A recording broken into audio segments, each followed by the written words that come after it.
recording is now in progress, so careful the stories that you tell. But it's good to have you with us. And if there's anybody new who's joining at this time, welcome. It's good to be with you and good to be here together for this session on Prophetic Diakonia. And we have the pleasure of being with Aileen Urquhart, our budding companion of the center, and Ken DeLisle, our interim principal, who is going to introduce Aileen and then lead us through. They're going to do a bit of a fishbowl interview, so an opportunity for Aileen to share some of her stories and reflections, and then we'll open it up for a wider question and answer as well. So, all right, thank you, Marcie. Full disclosure, those of you who might have been listening, Aileen and I know each other for decades. We're great friends. My deceased husband and I called her sister, and our foster kids called her the wrinkly old aunt. I also want to say, for full part of that, I had nothing to do with the nomination. That had all started process before I became the interim principal. I didn't know she was nominated, and until I think it was Scott called and told me, here's the decision from the nominations committee, I was, hallelujah, hooray. And then I had the joy and privilege of calling Aileen and saying, would you accept being the companion for 2022? So I have a series of questions. Some of them are a little easier. Some of them I think might be a little tougher. But I also want to make sure that we get some of these questions in the 30 minutes that we have. So I'm going to start with a question that's not too difficult, I don't think. Since we're talking about prophetic ministry, Aileen, how do you understand prophetic ministry, and how do you see your work as prophetic?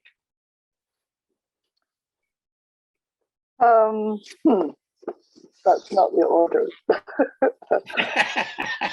Because I made some notes after you gave me some questions.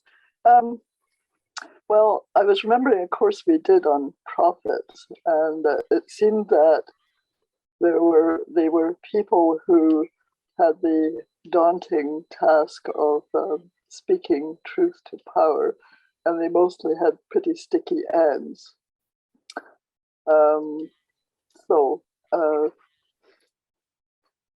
I guess I would understand it as the people who kind of look forward and see where we're going and kind of make a judgment on that. Is this where we're supposed to be going? Is it wise? Is it just? Is it fair for all of humanity and for the environment? And then it seemed that often they would make suggestions as how the people could change, but often they were standing up to the powers who were maybe going in the other direction. And I mean this week I think of the folks who the Indigenous folks who went to Rome and spoke to the Pope and asked for an apology. And similarly, all the people who had courage to speak out in the 80s and 90s, about which led to the Truth and Reconciliation Commission. You started answering one of the other questions, and who else do you consider as prophets today? Oh, well, in that case, maybe Scott, could you share? I've got some pictures. And that's my little section on prophets today.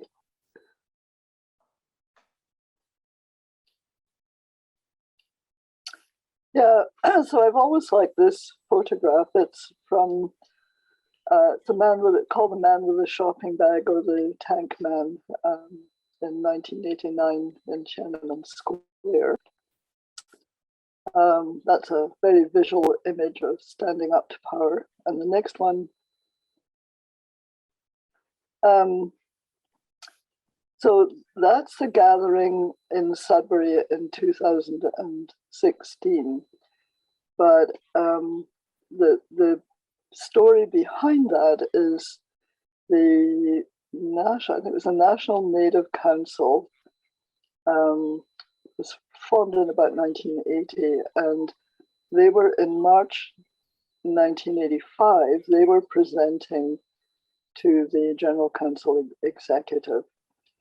And Alberta Billy, who was on that commission, said to Stanley McKay, who was the staff person for that, she said, I think I need to ask the church for an apology. And that would have been, against protocol. I remember Stanley saying you were supposed to go present your report, and that was it. No, nothing else.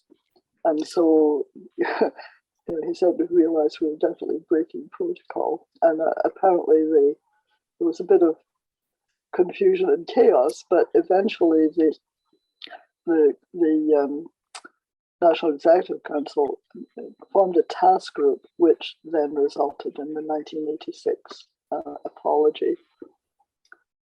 So that's, the next slide I think shows a picture of, that's Alberta Billy and Stan. A couple of other people that I think of in the last few years. This is Emma Gonzalez and her friends. She was a survivor of the 2018 high school shooting in Parkland, Florida, and co-founded the gun control advocacy group. And another young person, Greta Thunberg, just amazing courage and persistence. So just an amazing voice that stands up to, but a very prophetic voice.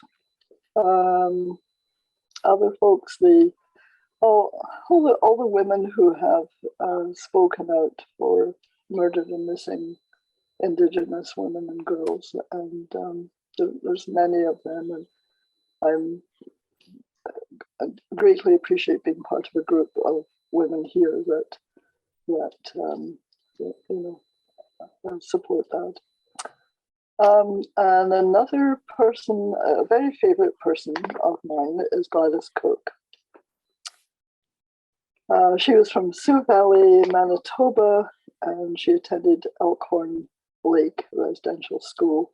I met her in 1992 at an event at Prairie Christian Training Center, and the year before, she told me one evening we were just sitting in downstairs having tea by ourselves, and she started telling me about the reunion they'd had the year before, and when they were she and her family were going around the grounds, and they met the man who had sexually abused her. They met, they recognized each other, acknowledged each other, and then she moved on, and then she turned back. Or our family said, well, what's wrong, Mum? And she said, I have to go back. And she went back and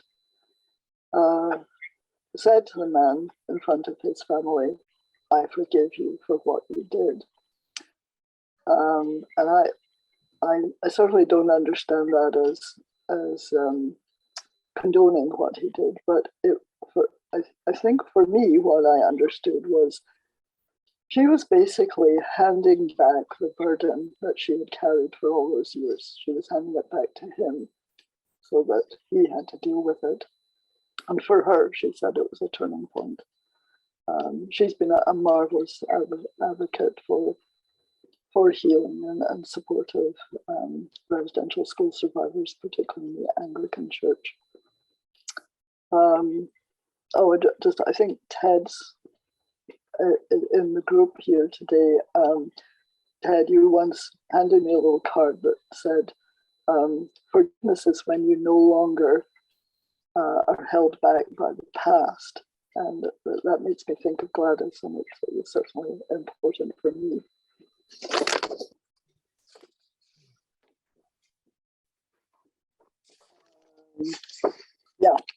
Next slide.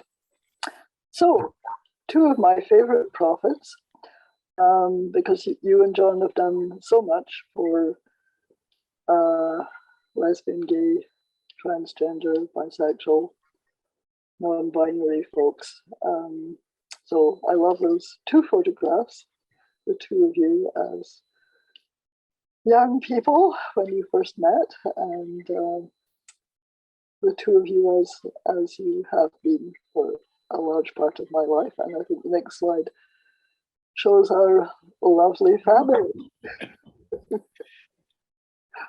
or some of them at any rate. So, okay, that you can take down the slides. Oh, well, okay. Yes, so saying no to injustice. This was a photograph that the Roman Catholic priest, Father Mike, took of me. We were at a meeting about refugees, and he saw this as I was sitting there in front of the screen. Took it. I quite like it. So anyway, you can stop sharing now. Thanks. Thank you. So where did this passion of yours for social justice come from? Well, when I moved to Winnipeg, I started volunteering at Young United Church, but West Broadway, and I just was very drawn to that work, the community outreach. I think it stems from there. I'm going to push you. Where did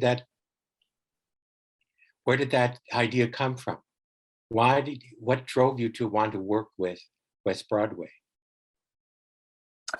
Okay, well, back up the truck a bit. So when I came to Winnipeg, I was pretty well unchurched. I had baptized in the Church of Scotland, didn't go to church, but did go to schools where they taught Bible study, so I kind of knew the stories, and I was pretty arrogant and ignorant, and just basically decided that churches weren't doing what they should be doing. They just seemed to be, sitting around singing and praying, and that didn't really seem to be doing much good. So, however, when I was in Ottawa, a colleague in the lab I worked in said to me, Aileen, my wife and I don't understand why you aren't a Christian, which took me a bit by surprise. But I said, well, I believe in God, and, I think Jesus is a good guy, but, I just don't like church. And he said, but you've never tried it. Oh, yeah, he's right. Okay. Apart from occasional sorties in with, the Girl Guides or something. So I was moving to Winnipeg, and I thought, all right, I will try church. And in the back of my head, it was, but I bet you I won't find one that's really doing any good. So I arrived in Cecil Court, where you and I and John were neighbors. And I looked down the road where the nearest church was, but it was Romanian Orthodox, and I didn't think I'd probably belong there. And the one up the road was United Church, and again, in my total ignorance, I had not a clue what that was, but it probably was some sort of Protestant church. So I think Sunday number 4 in Winnipeg, I slithered up the road and hauled myself up those rather imposing steps into this dark, cavernous space. And I discovered that this was a church that was doing outreach ministry, because at announcement time, they were talking about all the programs, and they were doing it ecumenically with an Anglican church down the road. So I was just sort of blown away. And Ian Sutherland was in the pew in front of me, turned around and noticed I was new and started talking to me about the church. And I thought, okay, I'll give it a try, and volunteered for I think it was the Friendship Club was the place that, well, it was the Thursday evening. It was, the only night I had free or something. So, yeah, and just gradually learned to love that and what was going on. And then what drew you into Diaconal Ministry? what made you think of ministry, period? Well, I liked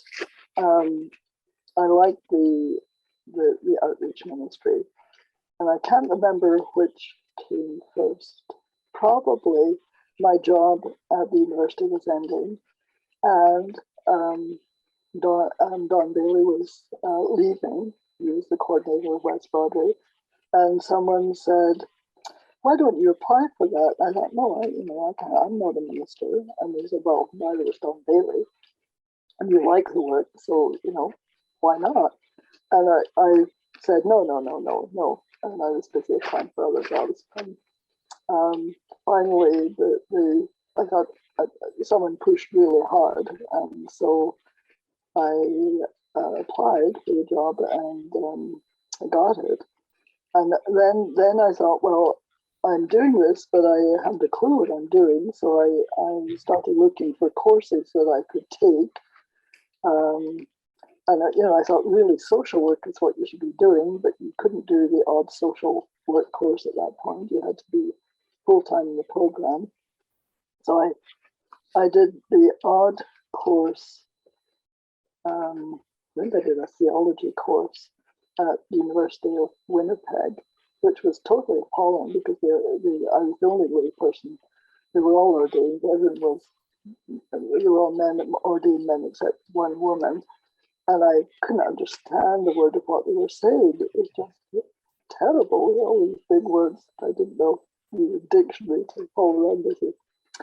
I think I heard about Diaconal Ministry from Chris Bridget, who was doing theology in Montreal, and she said she was taking a course at the Centre for Christian Studies, and I said, "What's that and why?"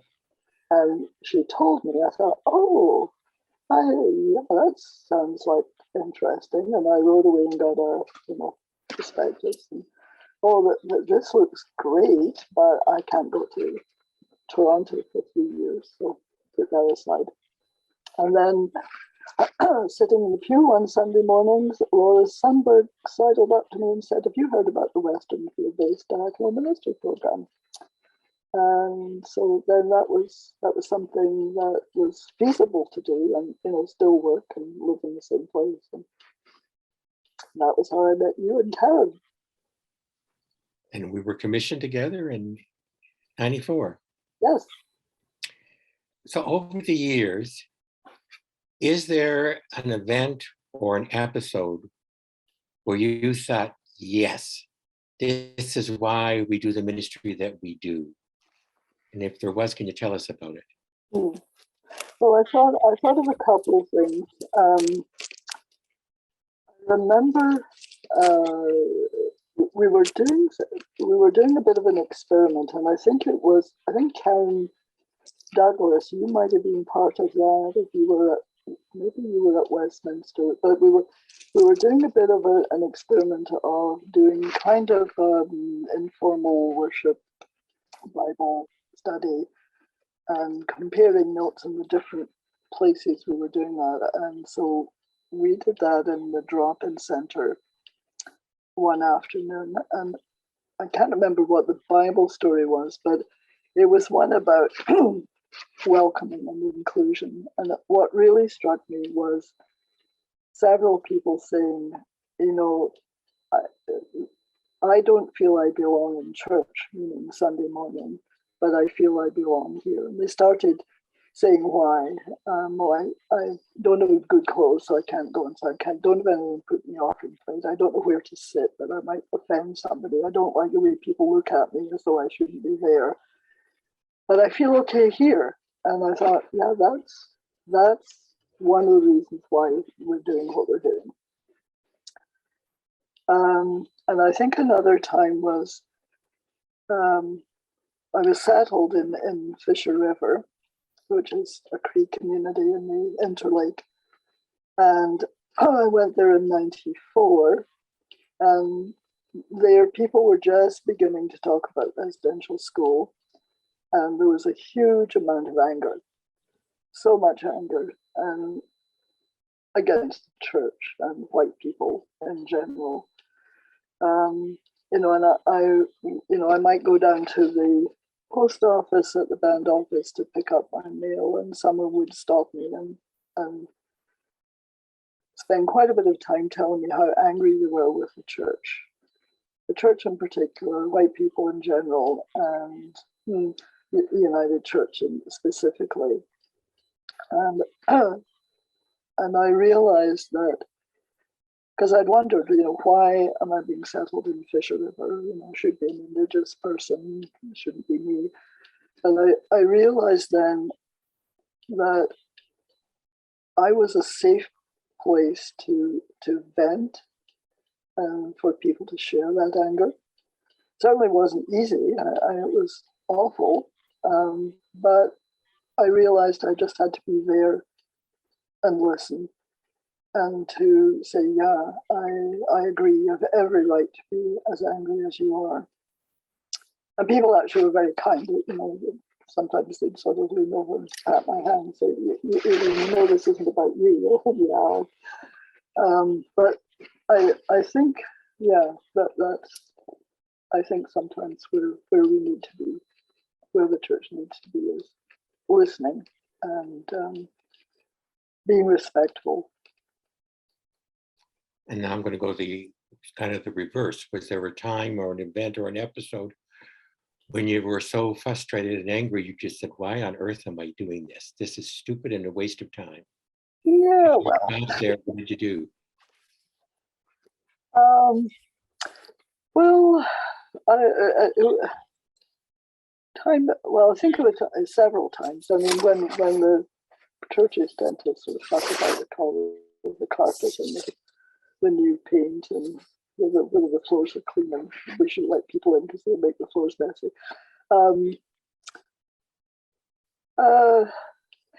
I had spent some time, I think most of one summer, offering with the blessing of the Sunday school and board and the worship committee, offering a series of intentionally intergenerational worship services through the summer. And that involved changing the seating. We sat in a circle instead of pews, and we got up and did things. Actually, it was kind of like what a lot of messy church things are. And the younger families and the youth, they loved it. They thought it was great. But obviously, there were some people who didn't. And I remember someone coming to me towards the end and saying, towards the end of the summer, and saying, I was talking to someone who's really upset, and if you don't change things, she's going to quit. Of course, he wouldn't tell me who it was, so I couldn't go and talk to that person and make amends or explain or whatever. So that was when I got really kind of frustrated. However, what I did was I went on sabbatical. It was great, and I used that sabbatical to go around various places and find out what they were doing with addressing the needs of children and young families and sort of intergenerational aspects. And that was very helpful and encouraging. So. And you have tea. Mm-hmm. And you have tea. Tea, yes, always tea. John used to say, I always make tea when no matter what the problem is, gives you time to think. I'm not ready to ask some of these other questions. So you've shared some of the prophets and how they've influenced you, the people that you've encountered along the way. What about mentors? Who do you think has shaped your faith, and what people have helped shape your faith in however you define God? Well, I would say my mother, not that she went to church either, but she was a very kind person, and she loved nature, and through her I got a sort of love of the outdoors. I remember going beachcombing with her and coming back with endless stones, which I still have. And one thing she did was, I wish I could have that conversation with her, but because I don't know why she decided to volunteer in Meals and Wheels in the Gorbals in Glasgow. For those of you who don't know, the Gorbals it's sort of re-gentrified now, but it was a very rundown, going back to the sort of late 1700s, tenement buildings that were the apartments for the workers in the very industrial part of Glasgow. And she was doing Meals and Wheels there, and I helped her in my school holidays. And so that was a real eye opener as to the extremes of poverty and the lack of good housing and situation of folks who were living in those areas. And I wish I'd had conversations with her about it, but so I really, I would say a woman called Mary Grace. When I lived in Ottawa, she was attending the Unitarian Church, and she kept telling me about it. And then one day said, "Why don't you come along and see?" And that was really interesting. And again, it was a church that was sort of doing things instead of just worrying about the nitty-gritty details of the theology. And a lot of the folks, when I did take the plunge and go to Young, many of the people there were very influential, and so again, I think Don Bailey, who was the community minister at the time, and folks like Barry Morris and Harvey Stevens, who were all involved in the inner city outreach, Dorothy Settee, Jerry Wolfen, who were involved in North End as well. So those sorts of relationships, I think, have really helped. Betty and Yvonne, definitely mentors. And a lovely lady called Christine Coulthard. She was one of our mentors. Fabulous woman who was one of the pillars at Augustine Church. And Linda Murray, they all sort of pushed and prodded me along my way. The two of you, Karen and Ken, and of course Joan Jarvis and Alex, part of our learning team. Okay. As I'm looking around the room, most of the people who are on here that I know have been mentors. So thank you all very much. And I have two questions left. What would you say to our graduates, our students, and to anyone else who's thinking of becoming a diaconal minister? Hallelujah, go for it. All right. It's a challenging journey, but it's worth every step of the way. My last question. Is there a question you're glad I didn't ask? To define some horrible word like, how about that? Was that, sorry? I'm glad you didn't ask me to define hermeneutics. Oh, okay, I could do that. Can you spell it? I probably could. But is there anything else that you want to say? No, except a big thank you to everyone who has been part of my journey in ministry. That's been fabulous. Then thank you. I'm a little early, but we can turn it over to Q&A. Who's in charge of that?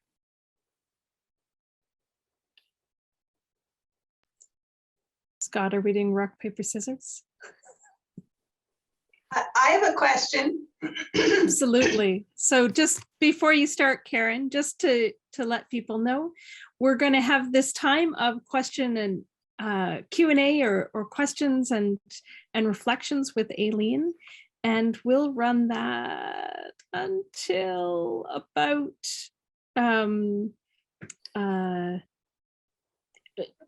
5 to the hour. So we have about 20 minutes for that. So Karen, why don't you start? So Aileen, anyone who knows you knows how fabulously creative you are with all kinds of media. How is that creative piece part of your view of life and love and ministry? Oh, I don't know. I spent a lot of time drawing when I was a very small child. I didn't go to school the first year. I was in plaster cast because of a dislocated hip. So my mother would provide me with paper and crayons, and I would just work away at that. So that's something I've always done. And I've just always loved putting stories and images into pictures. I mean, I remember doing Bible study at school. The most important part of that was, drawing, like the burning bush or Miriam dancing with a tambourine and things like that. So I don't know. I just always liked putting things into pictures of some kind, whether it's drawing or fabric or paint. Yeah. Well, and I'm recalling the time that you and I did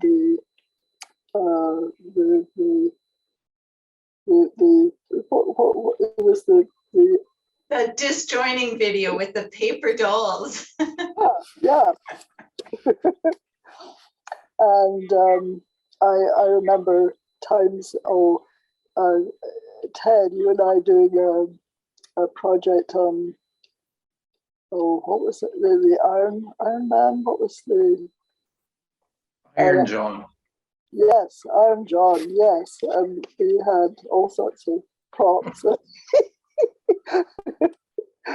I came across a folder with some of that in it the other day when I was clearing out. So, yeah, it's just always sort of it was illustrating things.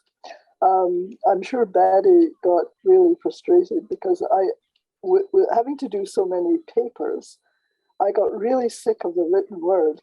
And I remember one paper that I did for Betty, and it was entirely a fold-up, pop-up 3D construction of my view of ministry with a few little captions, but there was hardly any writing on it.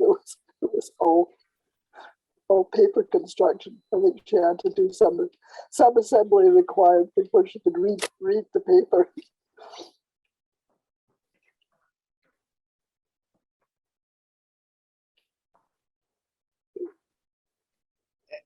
You just connected to that. Why don't you tell us about your work with Godly Play? How'd you get into that, and how is it doing? Oh, well. Now, where did we get that from? That was Westminster's. Jean Larstone. Yeah, and Jean Larstone quite often came and told the biblical story with God, using Godly Play. And I just fell in love with that, and got the books on Godly Play. And Kathy Clement's husband George was very good with woodworking, and so he would give him the patterns, and he would make all the ones in the patterns, and then Kathy and I would come up with something else. And we said, Joe, could you just make Zacchaeus up a sycamore tree or a boat or something like that? So yeah, but actually I remember, and this is a story with you, Ken, because you were at Prairie Christian Training Center. Do you want to share that story? And your memory's better than mine. Go ahead. So Sonia Stewart came to PCTC. She was one of the people who wrote the first, created Godly Play. And I was on the General Council Division of Mission or something. I had to go to Toronto suddenly for some emergency meeting. And so Aileen we were co-planning this event, but she had to lead it because I wasn't there. And Sonia Stewart turned out to be a very strict, I think Aileen's word was anal kind of person. And she didn't like how we'd made some of the characters, so she threw them away because they weren't flat. She said they had to be flat to be a parable. It was the parables. Yeah. It was the parables had to be flat. For some reason, the stories, the Old and New Testament stories, they could be three-dimensional wooden figures, but the parables, for some strange reason, had to be flat. And there was more detail in those. But I think you had got a set, for everyone who was there, you had got a set of the Good Samaritan parable in three-dimensional wood. And that was the stuff that we had to rescue out I fished them all out of the garbage can, dusted them off, and surreptitiously gave them to the participants. Oh, I think Godly Play is slightly less anal about it. There's a lot more flexibility. I think they're even using Lego, things like that. But I think how you used Godly Play with, in church at Fisher River, that was such an amazingly creative thing you did there. Do you remember how you created indigenous animals and indigenized the stories? You and Susan Tuff worked out that stuff. Yeah, well, it was the first Christmas I was there. Asked, so what do you do for, Christmas, leading up to Christmas? And, do you do a pageant? And, the previous minister used to do this and this, and it was, cutouts of sheep and donkeys and, so traditional Christmas pageant.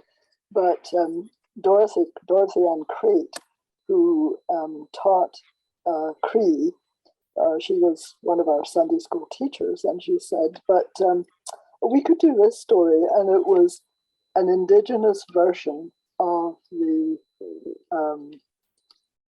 story. And so instead of shepherds, there were hunters, and instead of kings, it was, I think, Hudson Bay trappers. And instead of sheep and donkeys and ox, it was all local animals. So a fisher, of course, and a turtle and a deer, and so we kind of recreated the story again. I think initially just using paper cutouts, but gradually we decided we'd get George Clement to make the figures in wood as well. And I think also when I was at the Jesse Soda Center, we got him to come, and the students actually made a complete set with a wooden teepee and Mary and Joseph and a kind of tikanagan for the cradle and the wooden animals.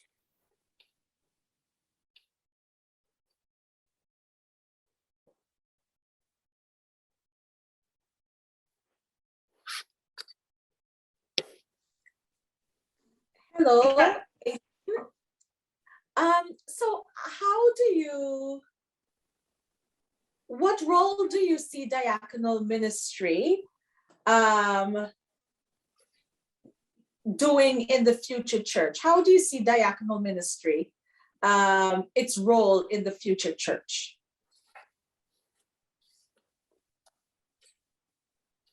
Well, it's going to be interesting because there are fewer and fewer paid positions in the church. And even when I was taking the diaconal ministry training, there was, I mean, when I started, there were a lot of positions in churches where there'd be a team ministry and there'd be someone who was doing diaconal ministry. Might not be diaconal, but there was certainly those education, outreach, pastoral care positions. And there were a lot of outreach ministries. And, you know, over the last few years, a lot of those positions have been sort of whittled away and have disappeared. So it's, yeah, so I guess, well, I should have mentioned Aileen maybe as one of the people that I found a great support from and would count as a mentor.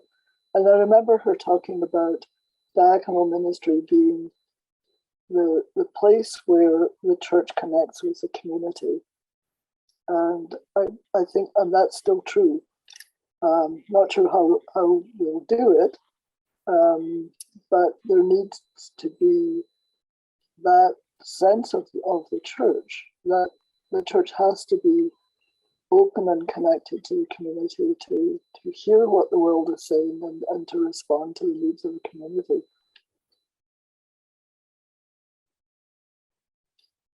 Probably more so than ever. Yeah. Maybe as you, oh, Cheryl, was that you?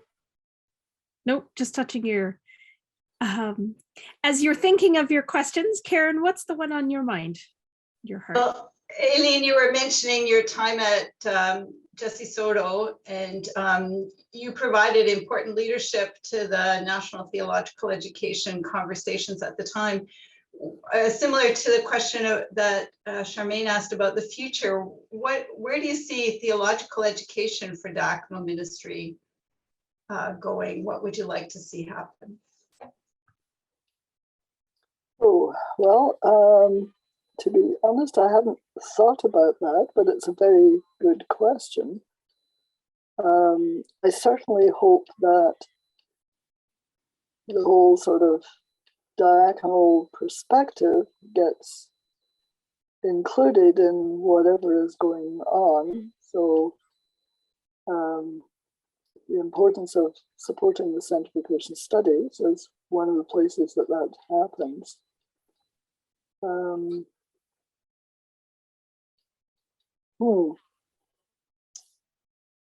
What have you got thoughts on that? Yes, but I'm not the focus of the conversation. Oh, I know, but if you focus on me, it's going to stop right here. So if you've got some wisdom to share, I'd love to hear it. Well, just I think what your response about the need for diaconal ministry to infiltrate the church, I guess, is part of the deal about how theological education in general needs to continue to be influenced. I'm not as up to date like you are on what's going on these days, but I think there's still room for amending how we approach theological education. Yeah. And yeah, I mean, particularly I see places where it still tends to be sort of minister-centered instead of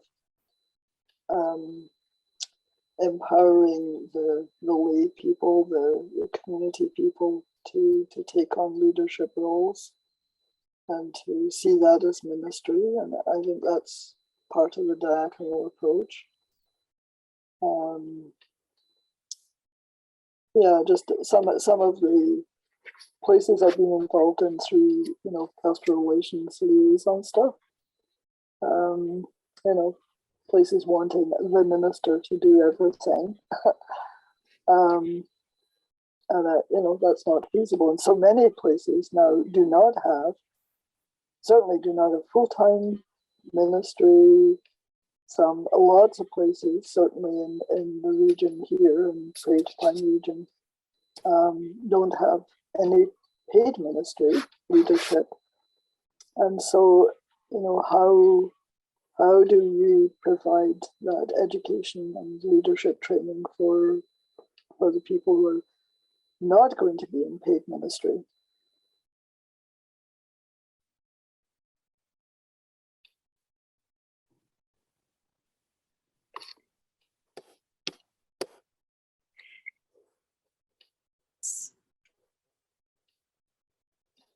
Anyone else? That's a sort of gloomy ending, but I mean, I think that's where the future is. It's in the people in the congregations and supporting them to be who they are and to have a prophetic ministry in their community. Yeah, that's a bit more positive ending. Aileen, I want to thank you for your reflections on your ministry and the way that you continue to offer us wisdom and hope and caution and a diaconal prophetic voice among us. It's been certainly my pleasure to be in ministry with you in different times and to learn from you and work with you, and to be able to have you here today.